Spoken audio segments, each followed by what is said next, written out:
Good afternoon, everyone, and thank you so much for taking our time and joining today's discussion around national education policy in practice. We are fortunate to have with us three leaders who have not just studied the policy, but have been on ground making it work at scale. First up, we have Dr. Anand Kumar Srivastava, Dean Academics at Brainware University. Dr. Anand has led NEP implementation across three different universities, giving him a unique lens on what works and what doesn't.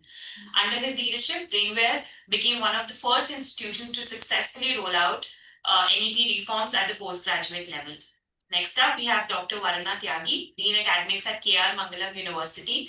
KR Mangalam is a name that carries weight across Indian higher education, and Dr. Varuna has been at the heart of ensuring that the reforms don't just look good on paper, but translate into real student impact. Her student first perspective makes her a critical voice in this conversation.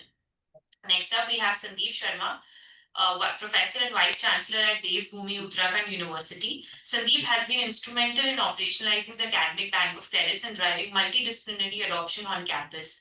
Uttarakhand was one of the early states to adopt NEP reforms, and Sandeep's work at DBUU has set an example for many others looking to execute this at scale.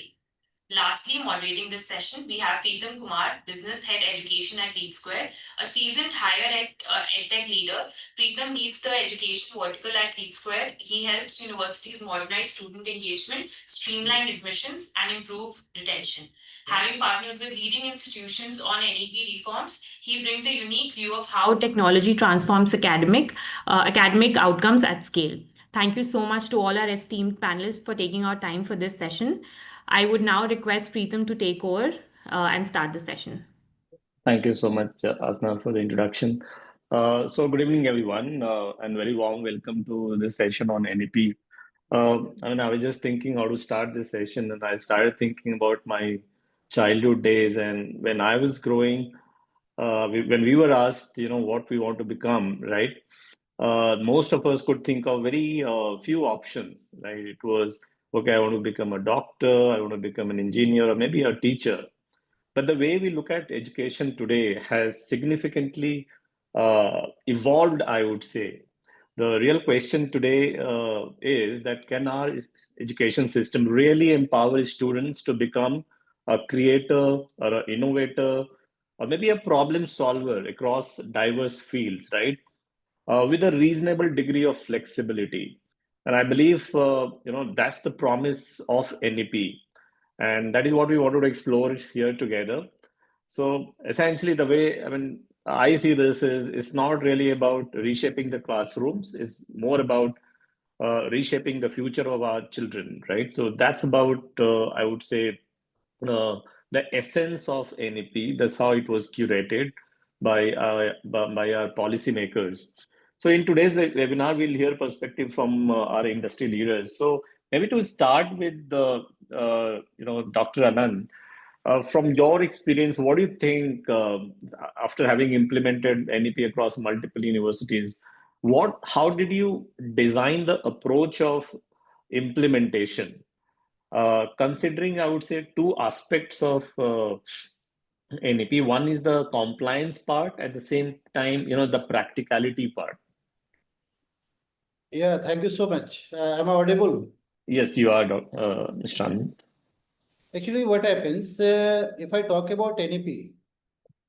So there should be a balance between compliance and practicality of the institutions or the university where we have to implement. So we started with the gaps and we studied the policy documents circulated by the government and found out that where we have to intervene and what are the area over which we can effectively implement it there. See, the curriculum was already there. Only thing is that the flexibility to be incorporated was missing. Yes, the contents of the curriculum is very important. How it has to be made relevant. So in that way, the balancing between the compliance and identifying the areas over which the things should be rolled out. And all such things should not take place at a time. We have followed the method of the phase-wise approach. Few programs were converted effectively in that way also. And we have gained the feedback. We implemented it there, converted, Now then we moved successfully for the engineering, followed with the PG programs also. So that is the approach, and in such case, we sensitize the faculty members also. Now, one important area about the pedagogy, because that somehow important change which are required. So we keep on organizing the training program for the faculty members, and emphasis were given for case-based teaching, practical teaching, and how experiential learning content should be incorporated. That was the approach, and for that purpose, we have organized faculty development program and effectively implemented OBE, that is about the learning part, plus some multi-entry, multi-exit, followed with that, say, academic bank of credit, and basket of the elective papers, major and minors. That has been rolled out in a phase-wise manner, and we have successfully able to change the mindset of the people, for the faculty member, university management, and the student also. That was the approach which we have followed. Awesome. So I'm just moving to Mr. Sandeep. So that was the design part, or maybe an approach part to commence such implementation of reforms, right? And I'm sure, Mr. Sandeep, it requires a lot of preparation, right, in terms of commencing such a reform. So based on your experience, what do you think? What could be the, let's say, top three preparation items which one should focus on?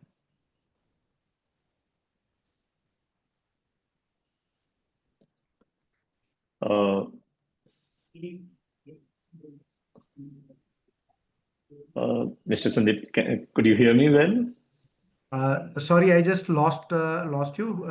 Could you? No problem. I was just, I think I was just saying that, Dr. Nan mentioned about, the approach part. And what I wanted to hear from you is that based on experience, what do you think, let's say if I, own a particular institution, what kind of preparations, we need to do? I mean, the top 3, 4 items which needs to be done in order to commence such implementation of a reform, which is pretty much large, and there is a multiple stakeholders who are involved. As Dr. Anand mentioned, the institutions are involved, faculty members are involved, students are involved. So what kind of preparation we should really focus on? Yeah. Thank you for repeating your question. No. Yes. And yes, Dr. Anant has covered many aspects, and how to get started, what should be the approach, and how they could implement. At Devbhoomi Uttarakhand University also, we believe that we are also one of the front runners in implementation of NEP. And the kind of challenges or the kind of preparations from institutions point of view that we did to be able to achieve what we have is, you see, there is a major change when we move from NEP, from traditional learning to the NEP approach. Because one of the major areas that NEP talks about is skilling the people, right? And then in that skilling, you have to go for experiential learning and individualized learning to a very great extent. Right. And you see, traditionally what used to happen, that we could have had large batch sizes wherein 60, 70 students could be there in a section, and we could learn. But with NEP in place, it is really very difficult to have that bigger batch size. So what we have done, we have reduced the batch sizes here. So there is a little load on the infrastructure, so we had to increase the infrastructure aspect. Improve the quality of faculty's mindset also, because everybody was kind of accustomed to a pedagogy that they had been following. Now it has to be changed, as Dr. Anant also mentioned, that they have been following faculty development programs and student orientations and everything. Another aspect is to also keep another stakeholder, the parents, involved with the same. So regular meetings with them, newsletters to them, and progress cards to them, that how the student is progressing and what kind of a difference it is really making. So Right. initially, in the very first year, we had a lot of trouble with that. But gradually, people have started, appreciating the efforts that are being made, and thanks to NEP in place. So a lot has changed there. And lastly, I would say that it would not be that difficult to implement. If some people want to implement, they can go, as Dr. Anand also, laid emphasis that it should be phased man, and they can roll out starting with the skills, maybe one skill per year per semester, and then gradually move on to the entire experiential learning methodology. It will take them 2 to 3 years life cycle. That's what my experience at Devbhoomi tells me, and some people can achieve it faster also. So we'd like to learn from them. Yeah, but do you think, Mr. Sandeep, that it varies from, let's say, region to region in India, and again within our country? I mean, the composition of students could be very different. Let's say in Uttarakhand or Himachal versus, let's say, in Tamil Nadu or maybe Bihar. So, do you think it's also a factor of the composition of students, which can potentially impact the implementation or the speed of implementation, or maybe your approach? I strongly believe so, because you see, end of the day, it is not for the institution or faculties. It Right, is for the student itself. And like I right. also mentioned previously, that the parents are also, skeptical about the approach that you are, the deviations that you are making from the traditional approach. Hmm. So, yes, there is a concern. That is why I said that the students are also oriented from time to time. Their Hmm. orientation sessions, their regular counseling, and what to expect, what not to expect, and how to go about the things, why this is important. All that needs to be done, and definitely needs to be tackled on a regular basis. Got it.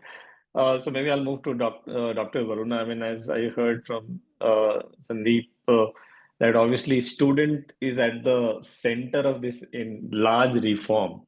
I mean, if you were to articulate one or two most meaningful change, right, uh, for the student, who's the very, very important stakeholder, in fact, the prime stakeholder, a prime persona of this change, what do you think, what are those two or three meaningful changes which is emerging out of this implementation? Okay, first of all, what we have done in our university, Hmm. uh, that basically we started with a task force. Okay, Hmm. that task force, obviously, that there is a committee and so forth talking about NEP changes and all. But we ensured that the student representation is also there. So Hmm. that was one thing, that involving students at a very early stage of, so that they keep on understanding. Then, Hmm. as Dr. Anant also said, we started with few programs only initially. Then Hmm. gradually we spread across to, and this year we have done across the university with all the programs, apart from the regulatory bodies programs. So, what is the important take on students, if I say? Uh, Hmm. Students' important take is the introduction of minor stream. Hmm. So, a student who is doing a BTech in computer science or AI and ML can do a minor with management, or a Hmm. minor in design, or a minor in maybe in journalism. So that is very positive take of the students. Second is the introduction of skill enhancement courses and introduction of project-based learning. So what we did actually, we went other way around, that we identified problems, which we call it as the um, it's a CSL workshop, that is we talk about, wherein we identified certain problems from in and Hmm. around. Maybe it can be an environmental problem, it can be problems related to economy. And then we ask the students to make a group which is interdisciplinary in nature or multidisciplinary in nature. And the student has to solve the problem, and credits has been Together. given for that. Yeah. So that is one thing is very important in entire process, that at every step you have to involve the student and you have to make them realize that there is something which they are actually taking away while getting them involved. And we did give credits to them for all their involvement. So that is, these are some of the very positive things we did, and we got a very positive response also from the students. Thank you, Dr. Varuna. And I'm just continuing with you. So one of the key highlight of this entire policy reform is the multiple entry and multiple exit points, right? And which Yes. obviously brings in a lot of operational complexity, right? Yeah. So how do you manage this operational complexity uh, in the midst of taking care of a lot of other change management issues, as you mentioned, Yes, right? You're yes, engaging yes, the students early in yes, cycle. you yes, you're you're talking to them, getting their feedback, and possibly yes. based on the assessment you are Hmm. implementing those feedback also. And Hmm. while all these are going on, club it with the key aspect of NEP, which is the multiple Hmm. entry points and exit point, which in essence Hmm. create a lot of operational complexity, I can say so, right? So how do you deal with this? See, I don't find it as a operational complexity because if you see, as if now we did not had any of the student who is actually opted for this MENE. Hmm. But anyway, I have seen in my previous institution where we used to follow American system, where there is a provision that Hmm. you can take an semester off or an Hmm. year off to upgrade Right. yourself, or Hmm. to maybe to join some training program or something like that. So the student used to take a semester off and a year off and come back, and their credits are secured with us. Hmm. Hmm. So as if now, and while going through that process already, I did not found any difficulty, operational difficulty, because firstly, the number of students currently who are opting for this is very And less. I mean, less. Hmm. it's negligible actually. Hmm. And our system, I mean, if I say that our cultural system or our societal system need to have a lot of exposure to, I mean, to adapt this. Adopt. Yeah. Normally, what happens if I go and ask, ki, okay, my child is getting admitted to a college, so I'm free that next 4 years the Is child is secured. at that. Yeah, yeah. Yeah. So that mindset is still, it's a long way to go, and understand that mindset. Ki first year I am studying in one college, and the second year we do had these lateral entries, which was earlier also, which was there. So I don't find it any operational issue, because probably the number is very less Less. who are Okay. opting. Yeah. So once the number increases, it might be the problem for the universities. But currently, we don't have that issue. Yeah, I'm the way I've seen based on my Yeah. interactions, what I've heard. I think as we scale, as you said, as the number Yeah. grows, I think a Yes. lot of learnings might have come into Uh, existence, and that yeah. will actually help in managing the scalability part, where Yes. you'll have more number of students opting for Yes. this Opting for and this. this. Yeah. Yeah. Yeah. Wonderful. So I'll come back to Sandhya on continuing on this particular point of multiple entry and multiple exit points, and obviously credit, tracking, right? The whole credit Mm. management is obviously a very important aspect of this entire education from a student standpoint, right? So if I can ask Mr. Sandeep, what do you think? I mean, how has been your experience, considering you were one of the early adopters of this particular reform? How did you, or how you are managing today the whole credit cycle, the credit tracking cycle? See, it has been not so very difficult because already the systems were in place, and on top of it, academic bank of credit. We have been, one of the few universities who have till date updated all the records on academic bank of credit. So Hmm. not many universities have been able to do that for Hmm. certain reasons at their end, Hmm. but because of that we have maintained the not only the transparency, but also the students confidence level is high that yes, I have the flexibility. And if I wish to adopt to ME, I am not really, bound by the university or, authorities that know, the kind of harassment at times that used to be there in, maybe 20 years before, or Before, yeah. changing to this, multiple entry, multiple exit kind of a scenario. So yes, we do maintain all the credit requirements that are mandated by UGC and other councils. So that's not have been really a problem, and I don't see that others should also have that kind of an issue there. Yeah, maybe, I mean, as we possibly, have more number of students opting for it, I think then probably scalability management will become a matter of more Yeah. attention, I guess.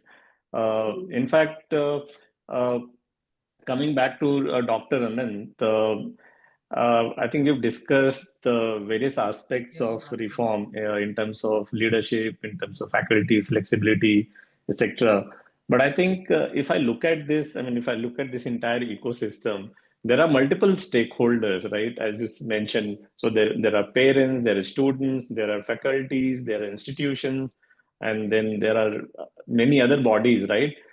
And I mean, I come from a consulting background. I have a long stint with Big Four consulting firms, and change management used to be like one practice for us. And whenever we used to advise our customers, and they used to play a very important role whenever we used to implement either a business change, a business model change, or a technology change, right? So change management, in order to drive all these stakeholders in a single direction, right? That's a very important aspect. So, what do you think, Dr. Varun? How has this been?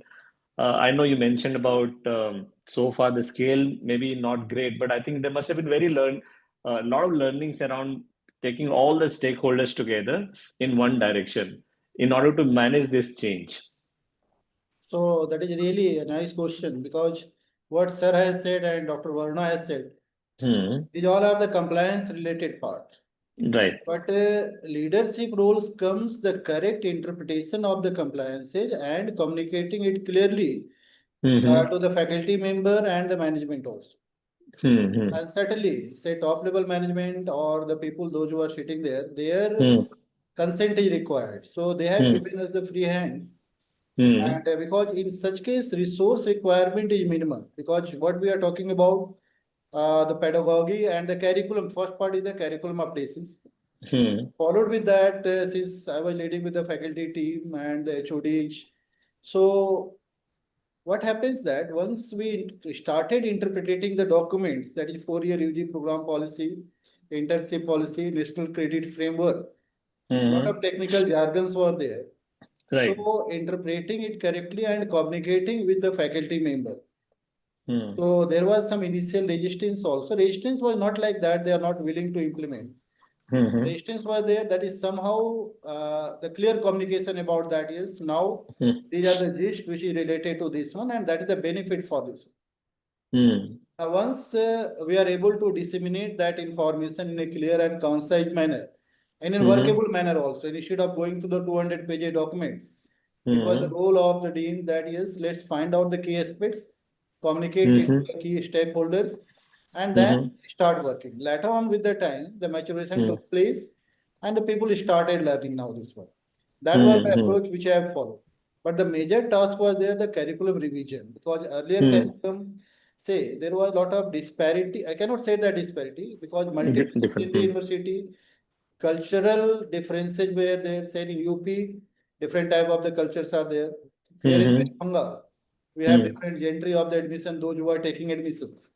Now, if we are introducing IKS related courses, Indian Knowledge System courses, plus the multilingual teaching, that means the government is saying that the technical aspect could be understood by the student in their own language, mother tongues are also there. So the type of the student which we are getting, that we should consider also. Then, of course, the English is the primary mode of instruction, because here we are running the professional university. So now that we have studied that, yes, there are some technical concepts that could better be delivered and understood by the student in their own language. Say engineering concept, pronunciation, communicating, presentation, that is another area. Business requirement is there. So we have sensitized the faculty members also, let the student to understood, and that is welcomed by the student also. Okay, that is one positive aspect, and here we are getting proper learning outcomes. Okay, that is the things which we have overcome, and that was the basic motto of the government initiative also, because a mathematical concept, technical concept, that is the totally pedagogical aspect. Coming back to the PG classes, that is, we are very fast in the implementation of postgraduate based NEP-based curriculum. There were the label descriptions, the 400, 500, 6 label descriptions. So in such case, identifying the contents of the curriculum, which could be considered as 600 labels. Project-based learning, what ma'am has told, that is obviously has to be there. There was a word that independent research and investigation. And that was a challenge for us, how this thing could be mapped within the curriculum. See, I believe that, yes, if the curriculum is properly being structured and the faculty is being trained accordingly, so more than 50% jobs are done as a deal, because the delivery part would be there. In delivery, what happens, routines, assessment, evaluation, and yes, outcome-based education is mandatory for that. That is the way. So if I want to summarize it there, correct and proper interpretation of the policy documents, making it concise to communicate to the faculty member and HODs, to the top level authorities also. Now, once the result started coming, now the reflection was there in the classroom. So now the student has appreciated that, yes, now they are getting something different, and they are being benefited also. And here we have a team of NEP Sarthi. I think that is also an initiative taken by EDC, and they are asking for the feedback from the student. So we have engaged the student also just to get the feedback about that. And yes, the routine processes, what are the updates of the curriculum required, the feedback system is always being there. So we have balance between the compliance, that is policy and regulations, and our requirement, customizing as per the need of the locality and the university. Say in UP, other difference is there. West Bengal, something difference is there. State Technical University, there is different requirement. So my experience is there. It has to be customized, and that options are available, because the regulation is just like a guidelines. It's a framework. Yeah. It is a guideline. Now they have given the liberty, minimum 2020 credit has to be there. Above to that, you have the liberty as per optimized utilization of your resources. How has been your experience in terms of, you mentioned about assessment of faculties, right? In terms of their understanding of calibration or changes in the curriculum. So, I mean, what kind of method did you apply to make sure they understand the changes in the curriculum? They have adopted it well, because they are the change agents in terms of like classic change management framework, who basically needs to sort of impart and disseminate it to the student, as you said, right? Because they are the ultimate recipient of this recalibrated reform, right? So how did they respond to this change, and how did you basically manage the assessment part, Dr. Anand? See what happens once we have started. Mm-hmm. So yes, that was a challenge, because faculty capacity building on this domain was a major challenge for us. So making them familiar with the terminologies which are related to NEP and outcome-based education and national credit framework, how learning outcomes are defined. Now, obviously, that was the job related to me, and I have to deliver it there. So we have engaged the top level people, that means HOD and the key people from the department. So in multidisciplinary university, the program requirements might be different. In a affiliating university, the program requirements, because they have to look for the 800, 600 colleges. Another university is in different locations also. So there is no shortcut, but we have to engage to the people who are with you, and just to develop a mindset that yes, it is not a burden. Here it is something which is related to their own enablement, because these are the changes which are taking place in academia. So the faculty members should be aware about their subject also, as well as the policy documents which are coming there. So I was able to communicate this vision clearly. So what we call as a shared vision. Shared vision was communicated in two ways. That is for benefits also, that is for institutional benefit also, and our major and primary stakeholder, that is students. Okay. So these things were communicated, and we have involved the faculty members along with the industry people also, our advisory board members also, in review of the curriculum. Okay, in terms of the content, of course, the work to be done by the university group. That was validated also. So during doing the things, they have learned a lot. And with the time, what happened, the resistance vanishes. Initially, it was there that they have to do a lot of documents work. They have to write down CO, CLO, and the other matrices also. And the things has to be documented, because the next phase will be accreditation. So the work was there, but I think there is no shortcut. We have to believe on the people also. We have to help them to learn that yes, these are for their benefits, and that will help them to professionally grow. That is the approach which we have followed, because rest of the things are there. If you talk about the infrastructural aspect, that is already available. Now, one important aspect was there once we have implemented the digital learning part, that is SWAYAM. Okay. Yeah. Now, I always follow the practice. I keep on writing to the government officials also. If the problem is there, I do write the mail as a suggestion, and I try to get the feedback, and they respond it back.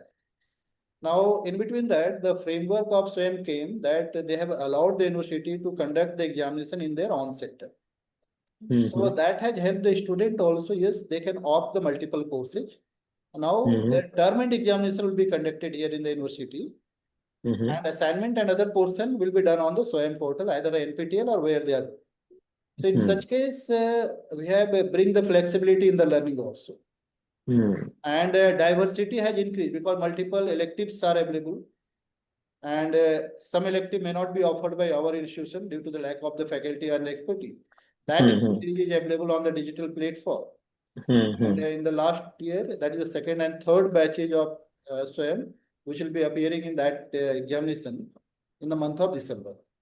So that is the approach, and we keep on implementing the things with engaging the faculty members, talking to the student also, optimizing our own resources, because we can say that we cannot seek everything should be available. What are the resources which we have? We have to seek it there and build it there now. That is the role which has been played by me. And in that case, we are able to go with the UG as well as a PG programs also. That's the approach. That's really interesting. So maybe I'll go to Mr. Sandeep. What has been your experience in terms of taking all the stakeholders together to implement this reform? Right. You see, the various stakeholders that we may talk about is the management, the faculty and staff, the students, and the parents, as well as the industry.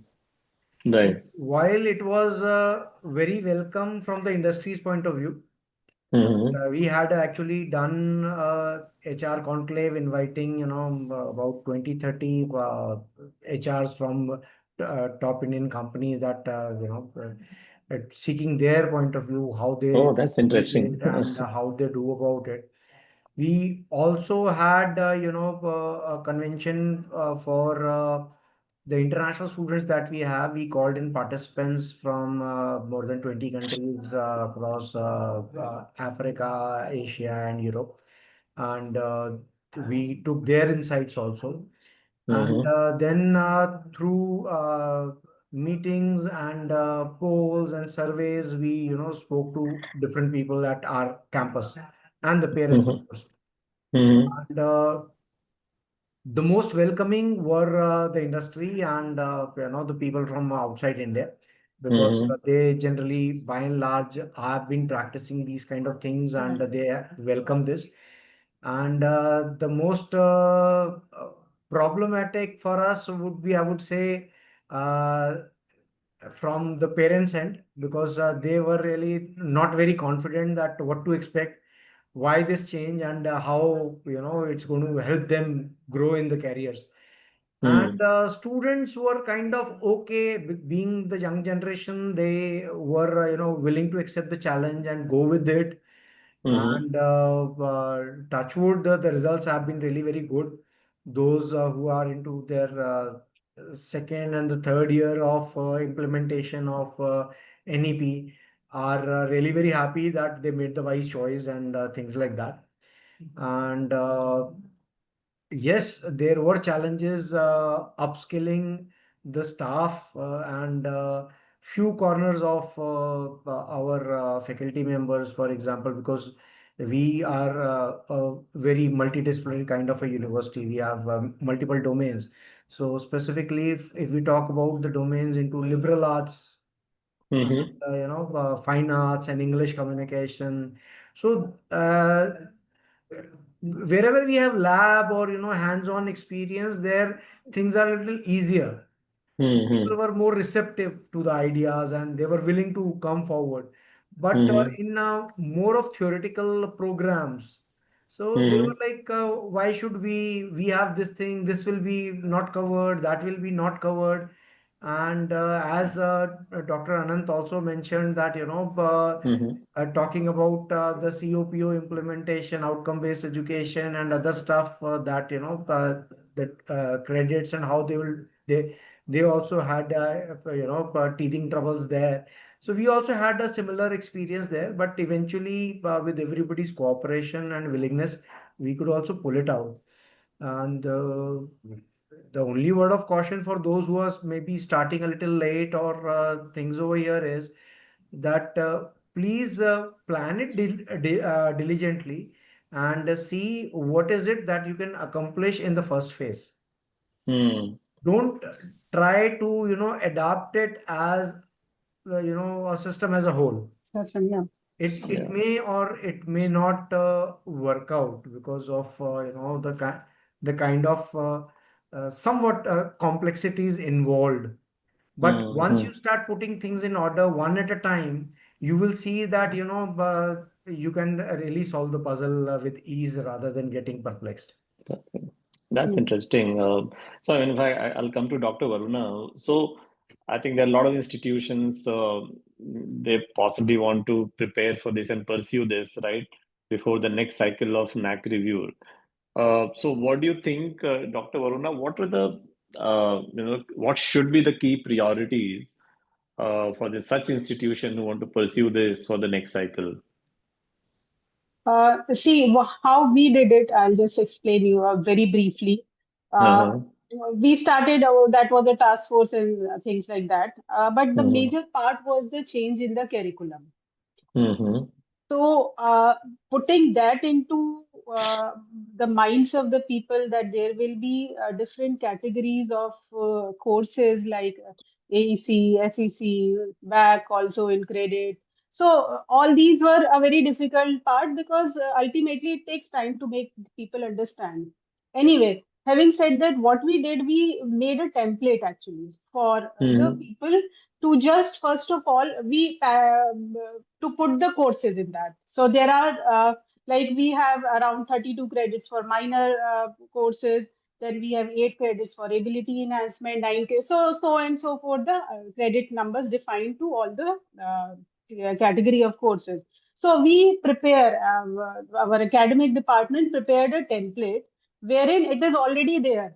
It's more like that it's already there. You just have to fill it your courses, and then we conducted numerous workshops in terms of where we make them understand, because there is a very thin line at times that what is ability enhancement and what is skill enhancement courses.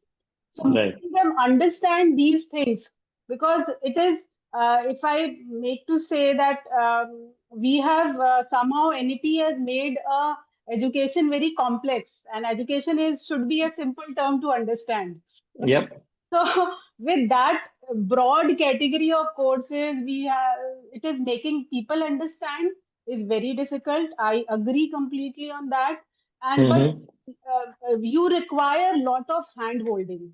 That is for sure. I mean, if someone, even if your faculty is not understanding, forget about the student. You have to have a lot of patience to make them understand. That's why we started initially only with 23 programs. Okay. We made it sure that these 23 programs are fully NEP enabled, then only will spread across to the entire university. So those 23 program people who worked with us actually became the change maker for other programs. Okay. So that was the strategy we implemented, and we got the result, positive result. I mean, people did understood, but it takes time. That's for sure. It takes time. I mean, these are beautiful perspectives, Dr. Yeah, Varuna and yeah. Sandeep and Dr. Anand. Anyone who's pursuing to undergo this change in the coming cycle, I think these are Mm, great learnings actually. yeah. Coming back to you, Dr. Anand, as again, I'm going back to the classic change management framework as part of any change, right? Whenever we design and implement any change, I think the feedback loop is extremely important. That's what brings a lot of improvement in what is being implemented. One and two, also it drives a better adoption across or rather amongst all the stakeholders. So, Dr. Anand, I mean, how have you basically, based on your experience, how have you basically ensured that you've gotten the feedback from, say, students and put them to assessment and basically, consume that feedback for, for the implementation, right? So that, there is a better adoption from Yeah, a student standpoint. that is a very important question. And see, if I talk about the feedback, it has to be there in any system. Okay. Right. Now, if you are saying about related to NEP provision, so students are mainly concerned about what are the what learning things they They are are getting from getting, there yeah, and the skillings. right. Now, we have a very rigorous feedback system in all university except for affiliating university. So there is a formal feedback where we collect the data in a semi-structured questionnaire, and it's so elaborated that everything is written there, right from infrastructural support, regularity in the classes, type of the skill components. Okay, these things are there. But that formal feedback, sometimes statistics lead to the fallacy also. So what we do normally, we ask for the suggestions from the students. I'm talking about the first student itself. So they write in a narrative sentence, say that yes, these are the things which they need that is to be done, and this is the feedback related to this one also. Now that is normally being conducted in the midterm also, but that is not for the say something for the improvement purpose. Objective Yes. of the feedback is something not like that. Yes, we have to go for a corporate like style because academic is something different. So we Yes. do conduct in the between the semester, and we have to identify that what are the corrective measures need to be taken out so that the learning of the students would not be compromised and they can go beyond the. So that is one way. Indirectly also, sometimes the CR meeting, other things are going on. And even the student, those who are slow learner also, we have a very, say, student-centric approach. So we talk to their parent, what are their family background, why they are lagging behind. And you can imagine that few students, those who have been labeled as a slow learner, and the opportunity has been given to them, now they have increased in their performance. Even their reflection was there, and we are happy to say that yes, it is not their intellectual capability, rather than the way by which they have been treated, either in the crowd or with the somehow the group of the faculty members. They are not attentive beyond this one also. This is rigorously being monitored by the key peoples, including me also. Yeah. And the approach is just to help both the faculty member and the student also, so that they can learn properly. That is one is. Now we do collect the feedback from the corporates also, because say the companies, those who are coming for the placements. Now, out of 100 feedback, it may be possible 2 and 3 might be relevant. Yes. But 2 and 3 are relevant because that is an eye-catching for us, and we have to act on this. Some feedback are very general because normal feedback we do receive from the industry. The student need to groom properly, but that is our job. We know about this one. Yeah. Parents' concerns are there. Yes, that is what Sir I talked about. Madam has talked about that. That is very important because, see, they are having their own limitation. They said that, yes, sir, we have given the student and they have taken admissions. We are busy with our job also. But they must be aware about the provisions of NEP. They must be aware about that what are the skillings component over which the student has to work from their on-site also. We are promoting, heavily we are promoting the startup and innovations here. Since last 2 to 3 years, we have worked extensively and now the student mindset has changed. Parent is also accepting this type of the changes also. Sometimes they feel that yes, the internship could be done in the local area. Then we directly connect with the parent also. No, that opportunity may not be available here as per the say temperament and the skills of the student. So they have to be ready to go to the outside also. So they got convinced also. Later on, they got convinced. So that is say feedback is an integral part. And it has to be continuous in the system because semester system runs very fast. Once Yeah. you start, 90 days has to be completed. There we have the class test and other type of the assessment. We don't find the time. Yeah. So if we keep on waiting at the end and then we correct them, then the total value of the feedback will lost. Yes, Okay. true. So this is the way by which we have implemented and we keep all such thing into the record because that is being used in the NAC and accreditation purpose also. NAC will be coming out with 10 parameter. Still we are looking for that, how it could be done. Right, right. So my view is that if the quality has to be ensured, the feedback has to be considered. And there is a team also, including me and other people also, right from top to bottom.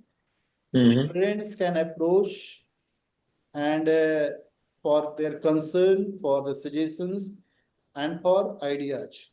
Right. The culture which we have developed, and that culture is building the confidence within the system also. Yeah, true. I mean, that's really indeed insightful. In fact, what I'm thinking is, if I can come to Mr. Sandeep, I mean, this is a good engagement strategy, right? And as I mentioned earlier, this also gives us a lever to drive adoption because the moment as a human being, more we are engaged, right? I mean, we feel comfortable. I mean, if I have some concern through the feedback loop mechanics, I'm able to give my inputs. And as you said, you measure the quality of the feedback and appropriately, consume that information and then basically put that into process through, the whole chain mechanics. So coming back to Mr. Sandeep, what do you think? I mean, this feedback loop, based on your experience, how beneficial it has been in terms of driving adoption part? That I'd love to hear your feedback on this. Right. You see, regarding adoption of it, so initial stages, as I mentioned earlier, also that we did a lot of surveys and interactions with people at different levels. For example, CR meetings or calling just randomly picking students from maybe slow learner group and fast learner group, and randomly from those who are placed, who are sitting in a placement, and those who are preparing, aspiring for competitive exams and all that. So, yes, indeed, our first feedback regarding the experiential learning aspects that we implemented, because that was the first thing that we implemented at the university.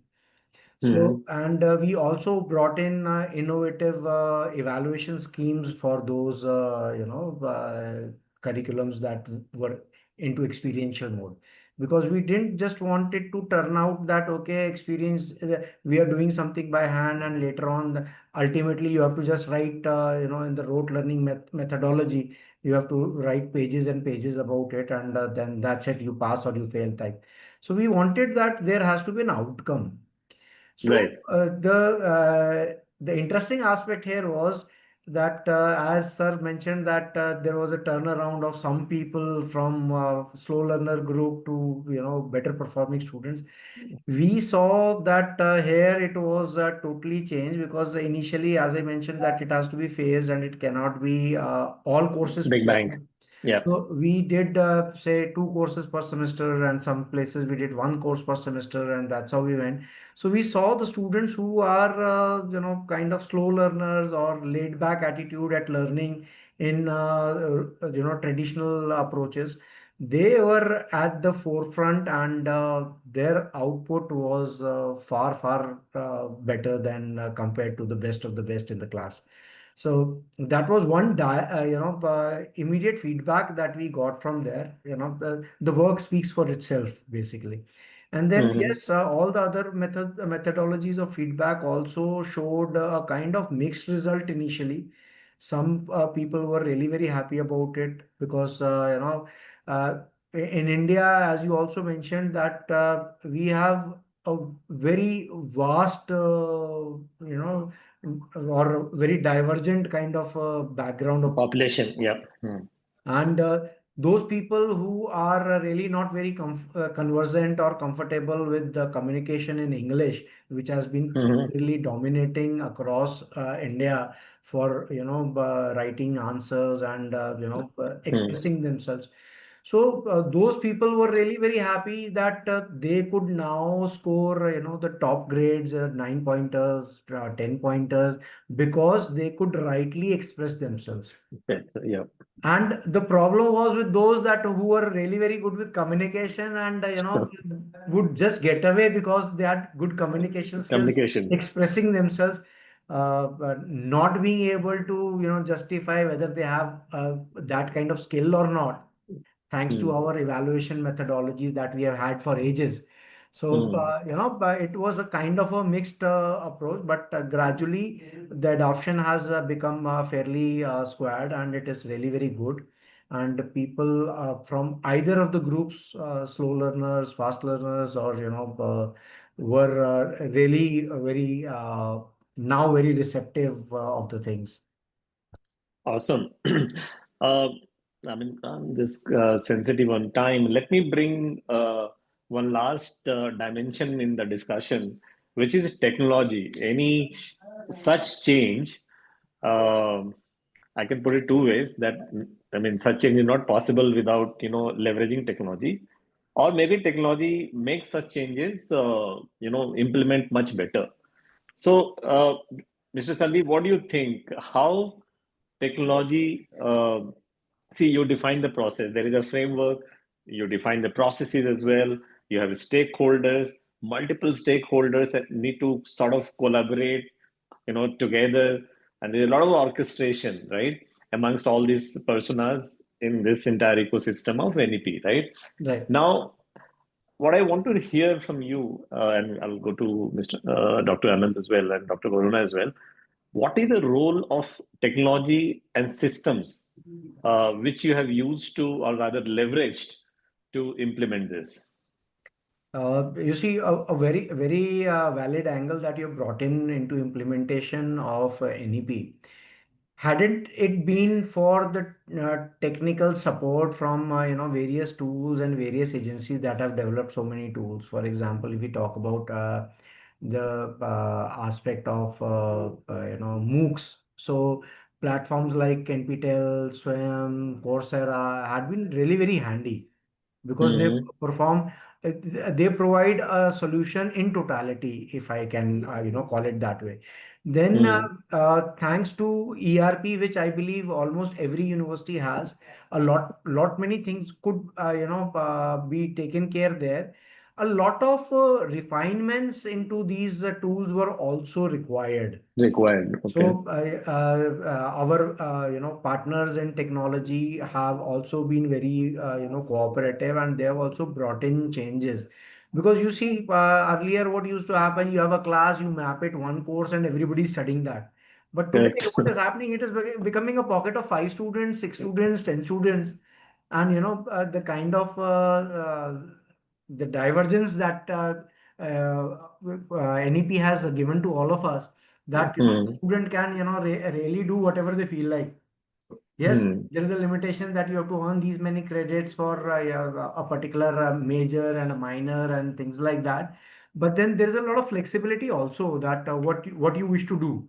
Do yeah, yeah. In my days, we used to fascinate that people in the Europe or America are able to choose, say, calligraphy over a hardcore computer science course. But today we in say Devbhoomi are offering that, and I believe almost everybody who has implemented NEP is able to do that. Yeah, yeah, awesome. So the technology is plays a major role, and I believe there is a way to go with technology also, because gradually as more and more universities are implementing NEP, the Mm-hmm. players in the domain of technology partners are also upgrading their tools.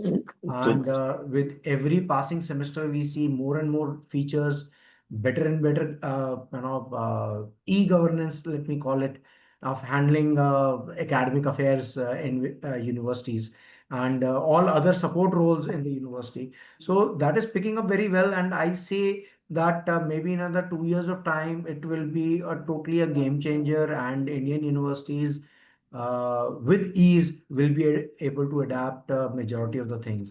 And yes, initially in the first year, we did have some issues because many of the processes were not digitalized that point of time. But today, yes, we have those things enabled, and we are cruising with them and seeing more to come. Thank you so much, Sandeep. Quick reaction from Dr. Aruna on the leverage of technology. We have about 2 minutes left, so maybe you can take Yeah, a minute. so yeah, I completely agree with what Dr. Sandeep has mentioned about the MOOC and the ERP systems. So ERP system is a big, help in terms of technology integration, and in terms of understanding, making a student understand, because we have 12 different schools, we call it departments.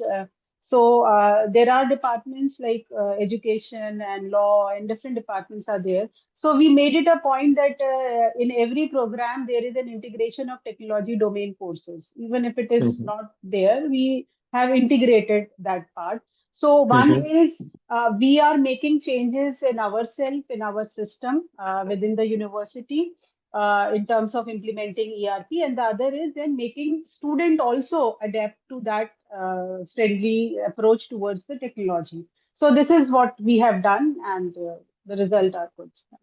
Awesome. So, Dr. Anand, quick reaction from you on leverage of technology.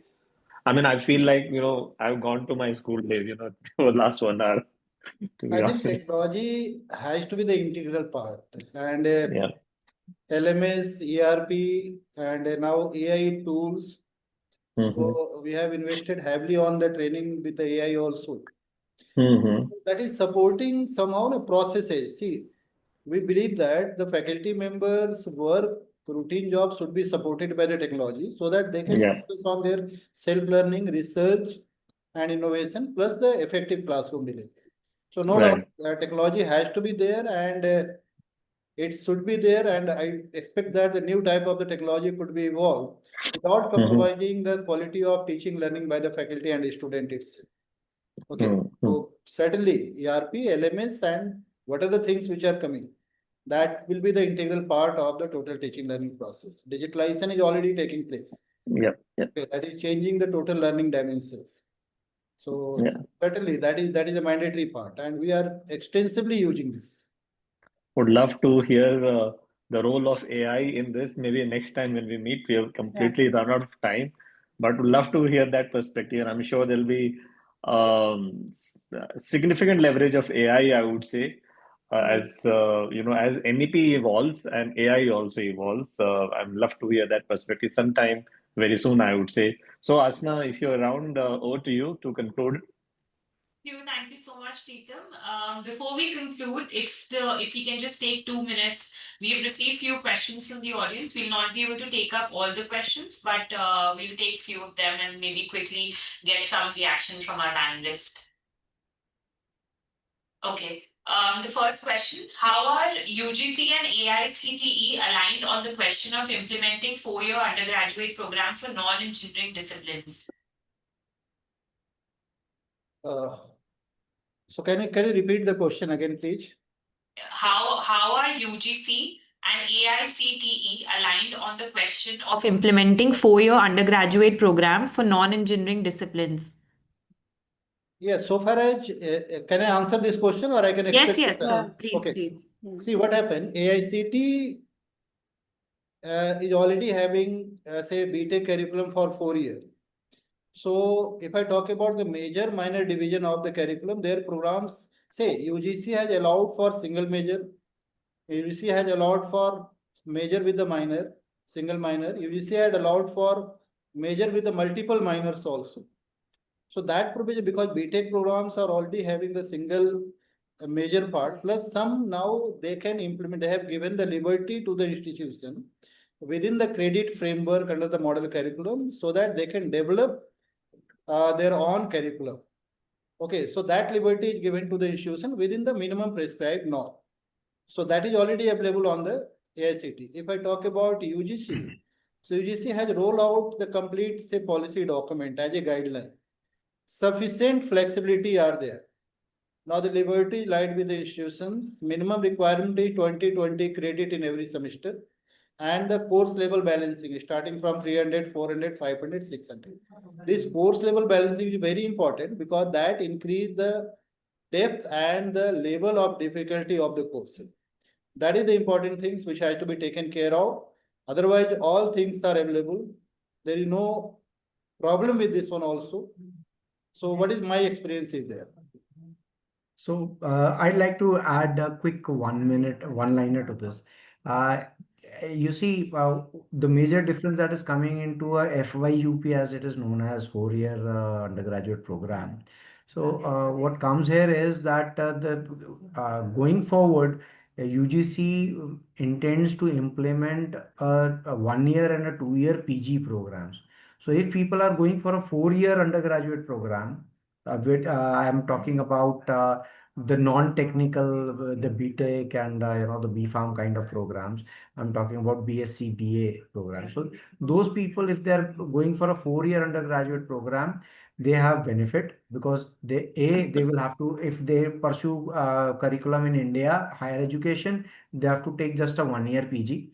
And if they are going abroad for higher studies, they don't have to really go for a master's and waste a crucial year, and they can directly get admission into universities abroad. So it is a very welcome step, and at Devbhoomi, we have already implemented across all the programs that were UGC accredited programs and 3-year programs to 3+1 year scheme. And in the 4th year, we are offering both the conditions, honors and honors with research. So as Dr. Anant rightly mentioned, that the policy document rolled out by UGC is very detailed, and following that, everything becomes not so very difficult, I would say. Thank you. Thank you so much, sir. Ma'am, would you like to chime in? Yeah, just to add on this, that a student who will be pursuing 4-year UG with research, so they can directly go and do the PhD also.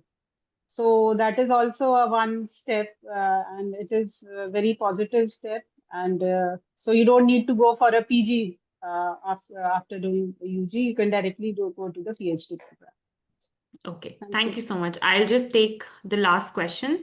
How to facilitate credit transfers among institutions of varying quality standards and academic culture? So for that, already Academic Bank of Credit is already there. The credits will be transferred without any issue. But yes, the problem and the concern remains at the quality of the credits earned. And it is not only institution dependent, I would say it is more or less student dependent, because irrespective of where I study, if I don't put in my efforts into it, the quality will definitely be degraded. So as far as the credits transfer is concerned, that will be hassle-free in maybe a year's time from now. And but the quality, yes, is debatable and will remain a concern unless and until we have something like a NTA doing all the evaluation for everybody, all of us put together. So till then, yes, that will remain a concern. Okay. Anand sir, Varuna ma'am, if you would like to chime in. Yeah, I think just a quick look. Say in credit transfer, sometimes a number of credit is okay, but it may be possible that few subjects may not have learned by the student in the previous university. So what we do normally, we just identify the key components and we organize certain sessions. And a beautiful word is written. There is no hard separation between the learning and the different disciplines. So we are able to organize some events, some tasks, some sort of the introductory session, foundation courses. And that has helped because the objective is that student is looking for the end once their program will be completed. So in that way, we are able to. So there is no hustle about this one. We have a complete policy document and students are applying for it, although that is less in number. So I see it as a very strong challenge because the reason why I am saying this, we have an accreditation bodies which we were talking about revision of courses and revision of curriculum. So I might be revising my curriculum in my university, but the student who's coming from other university might be his curriculum has not been revised.